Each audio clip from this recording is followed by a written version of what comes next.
بل د پی ټی ایم په سر باندې په سوشل میډیا کې زمونږ افغانان رونه راځي او الزامونه پرې لګوي. مخالفت دا ګوره د هر یو سړي حق دی چې څوک د طالبانو سپورټ کوي هغې پسې ځي، جمهوریت پسې ځي، پی ټي ایم پسې ځي، هر څوک حق لري، خو توهین یو بل ته نه دی پکار. پی ټي ایم په باره کې زه خپله د پی ټي ایم د ډېر وخت نه سپورټر یم او تر اوسه پورې مې په پی ټي ایم کې داسې شی نه لیدلې. پی ټي ایم ته په دې مه ګورئ چې دا منظور پښتون دی، دا علي وزیر دی، دا محسن داور دی. پی ټي ایم ته داسې وګورئ چې دا د وزیرستان د خویندو میندو پوښتنه به څوک کوي، د سواد د خویندو میندو چې په بورکو کې راوځي، زامن ورک دي، بچي ورک دي، ورونه ورک دي، مړونه ورک دي، او هغې موږ ته سوال کوي چې زموږ دپاره غږ اوچت کړي. همداسې د ملکڼ، همداسې د باجوړ، همداسې د قبایلو د منطقو.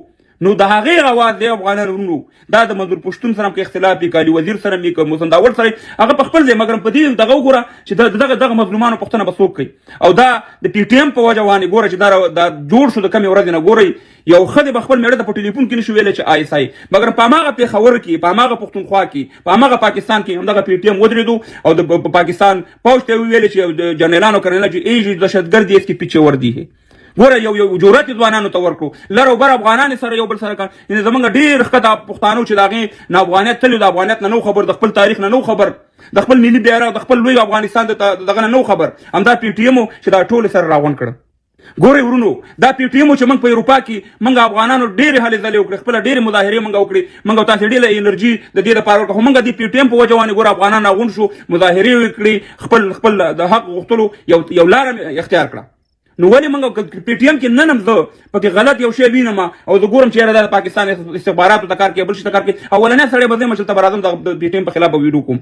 خو مه کوئ ورونو، د دې اختلافاتو نه څه شی جوړېږي؟ ولې موږ مثبت طرف ته نه ځو؟ همدا پی ټي ایم دی چې د پی ټي ایم جلسه وي، زما پکې درې رنګه ملي بیرغ د کابل جان د هر نه کوز شوی دی، همدې پی ټي ایم په وجه باندې د کراچۍ په جلسو کې، د وزیرستان کې، په جنوبي پښتونخوا کې د پاکستان بیرغ نه وي، مګر دا درې رنګه ملي بیرغ هلته وي. همدا پی ټي ایم چې زموږ د کراچۍ نه زموږ تقریبا 2,500 زموږ خویندې میندې چې جابر ظالم ریاست پاکستان پولیسو بندي کړې وي، هغه یې راخلاصې کړې افغانستان ته یې ولېږلي.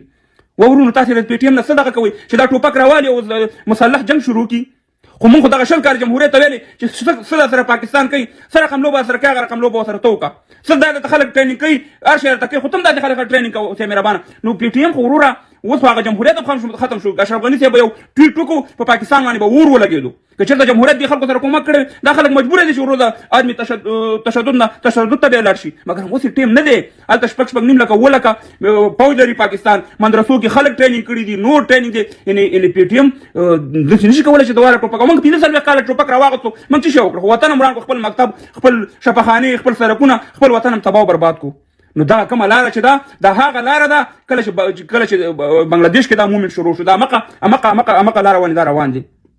ورونو مه کوئ بې ځایه دغه دا میا افتخار صاحب خبره، هغه د نېشنل پارټۍ والا، هغه وایي چې دلته په پښتونخوا کې کوم پښتون یا افغان خبره کوي د پاکستان د خلاف، نو چاقوی یا چاړی په دې دیوان ایښي د خپل سر نه تېرې. ګورئ عبدالولي یوسفزی صاحب چې د صوابۍ اوس په دوبۍ کې چې وو، په سوشل میډیا باندې به د افغانانو ته تاریخ ښودو، احمدشاه بابا او نور باچا خان بابا، صمد خان بابا، د ټولو خبرې به یې کولې، افغانانو ته پښتنو ته خپل تاریخ ښودلو. هغه لاړو صوابۍ ته وګورو، هغه عیسی شهید کو. دا د فیسبوک یا د ټیک ټاک خبرې او عملي ډېر سره فرق لري. دلته به راشم 100 زره خبرې به وکړم، مګر عملي میدان کې غټه قرباني غواړي.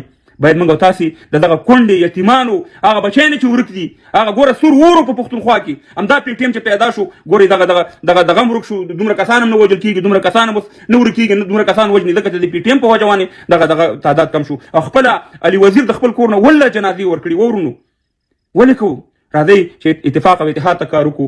زنده باد لر او بر یو افغان، زنده باد پی ټي ایم. انشاءالله موږ به خپله مبارزه جاري ساتو. که څه هم پکې ولیده بیا به ورسره مخالفت کوو، خو انشاءالله په یوروپ کې، په برطانیا کې، په نورو ځایونو کې به انشاءالله موږ پی ټي ایم سترانګ کوو، مضبوطه وي. هر سړی چې د دې پاکستان ریاست د دې جنرالانو کرنیلانو په خلاف باندې وي، هغه زموږ ورور دی، هغه مسلمان دی، هغه سره به انشاءالله موږ پوره حمایت کوو. دا خو خپل افغانان، خپل پښتانه ورونه دي پی ټي ایم والا. هیله کوم چې دا ویډیو شیر کړئ. راځم د برمنګم پروګرام ته چې په دغه باندې پوه کړم چې دا پروګرام دی، دغه مو ګورئ، پوسټ مو ګورئ، بیا سره خبرې کوم. دا وګورئ چې تاسو ته دا پوسټ کوډ هر څه ته معلوم شي. ګوره په 15 جون 2023 یعنې د سنډې په ورځ باندې دی، یکشنبې ورځ، او ګورئ 4 بجې دی، صحیح ده.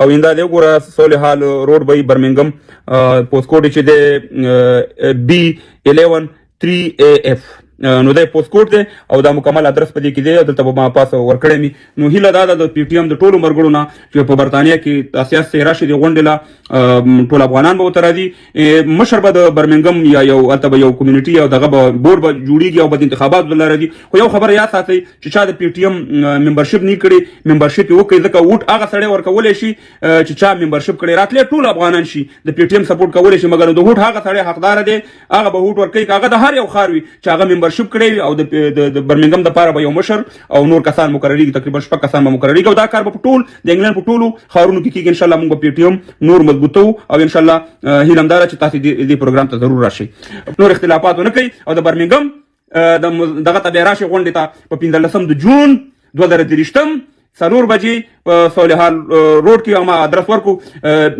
بی برمنګم بی 11 او A 3AF دغه دی پوسټ کوډ ته هیله کوم پوسټ کوډ باندې تور کړی چې غلط نشم او خپل هم راشي د درې رنګ ملي بیرغ سره راشي د سری خولې سره راشي د پی ټی ایم د بیرغونو سره راشي او په ښه طریقه سره چې ان شاء الله دا پروګرام موږ تر سره کوو زنده باد افغانان